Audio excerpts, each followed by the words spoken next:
Graça e paz em Cristo. Você sabia que a oferta, ela fala muito sobre o nível de relacionamento que nós temos com Deus? Porque a oferta, ela expõe o quanto que nós entendemos o caráter de Deus, nós entendemos Deus na nossa vida para exatamente ofertar o que nós ofertamos a Ele. E isso vai muito além de um valor monetário, por exemplo, que a gente entrega como oferta. A oferta, ela é qualificada exatamente pela atitude, pela postura, pelo entendimento que a pessoa tem de Deus para ofertar o que ela oferta, né? Isso, por exemplo, a gente vê na Bíblia 3 exemplos fantásticos que eu admiro, que Deus fala no meu coração, exatamente por essa característica do ofertante, né, que qualificou a oferta dele. Abel, por exemplo, é o primeiro registro bíblico sobre a oferta. Aliás, ali a palavra é corban, que significa aproximação, aquilo que se leva para próximo de Deus. É a procura do homem de uma intimidade, uma proximidade com Deus. E a Bíblia fala que a intimidade do Senhor é para aqueles que o temem, aqueles que respeitam, que admiram Deus e agem, se conduzem na vida exatamente levando a prioridade de agradar a Deus, de viver uma vida que esteja alinhada com a vontade de Deus para ela, né? E isso diz, por isso que isso é muito interessante no que diz respeito à oferta, da qualificação da oferta. Abel, ele entregou as primícias do seu rebanho, né? E o melhor do seu rebanho ele entregou ao Senhor. E a Bíblia fala que Deus se agradou daquela oferta, né? O entendimento, ele não tinha nenhuma obrigação, não existe nenhum registro bíblico de que eles eram obrigados a fazer ou qualquer tipo de oferenda. Foi uma coisa natural e espontânea, tanto de Caim como de Abel. Mas a oferta de Abel se destacou exatamente pela qualidade da sua oferta. Ele entregou o melhor para o melhor, né? A segunda pessoa que eu acho muito interessante em termos dessa característica da oferta é Davi.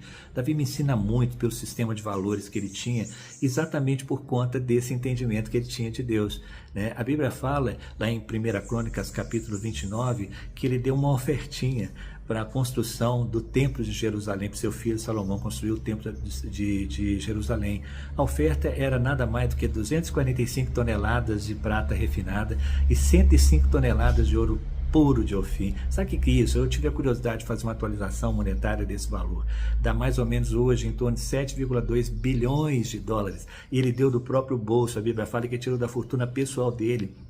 Davi era uma pessoa riquíssima, riquíssima, riquíssima, mas isso ele fazia como se a gente lê o texto, a inspiração que a gente vê no texto é uma naturalidade, uma espontaneidade dele fazer o que ele fazia, exatamente porque ele fazia para quem ele mais admirava, mais respeitava, mais amava, que era o Senhor.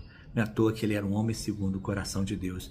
A Bíblia fala no Salmo 16, versículo 2, Salmo de Davi, ele registra esse sistema de valores, a forma como ele entendia isso. Ele dizia para o Senhor, Senhor, Tu és o meu único bem. Ele deu um sentido maravilhoso. Ele não falou que ele era o melhor bem ou o maior bem. Ele falou que era o único que fazia sentido na vida dele. Era o único valor que fazia sentido para ele, apesar da imensa riqueza que ele possuía em termos financeiros, mas a qualidade da oferta de Davi foi exatamente no entendimento que ele tinha do caráter de Deus, para dizer que o Senhor era pastor dele, que o Senhor era o provedor dele, que o Senhor era a justiça dele, etc, etc, etc.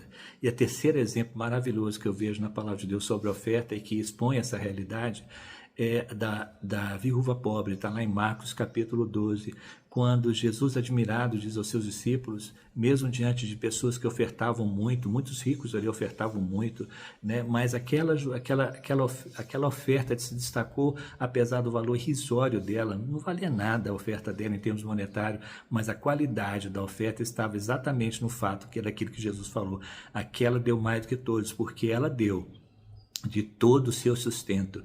E ali expõe uma realidade daquela viúva, porque o simples fato dela ser viúva, dentro daquela sociedade daquela época, era uma mulher que era altamente dependente da sociedade, entre aspas, né? Se ela não tivesse um filho primogênito para cuidar dela, porque era pelo fato dela ser viúva, ela estava em maus lençóis, né? No entanto, a Bíblia não fala nada a respeito da realidade de vida dela, se ela tinha filhos e primogênito, um só para cuidar dela, mas o fato é que Jesus Jesus te admirou porque ela deu todo o seu sustento, e isso expõe o entendimento da soberania de Deus sobre a vida dela, ao ponto dela ficar completamente, e ficar, a gente vê isso lendo o texto, inspirado no texto, a mesma postura de Davi, de naturalidade, de espontaneidade de fazer aquilo, mesmo que ela está entregando todo o seu sustento, e que revela a dependência total que ela tinha do Senhor, do seu Deus, né? E isso admirou Jesus. Então, a oferta fala muito sobre gratidão, reconhecimento do valor de Deus, sobre a forma como nós entendemos esse caráter de Deus para fazermos tudo o que nós fazemos na vida, não só a oferta, mas nossa conduta de vida, né, para que agrada o coração do Senhor.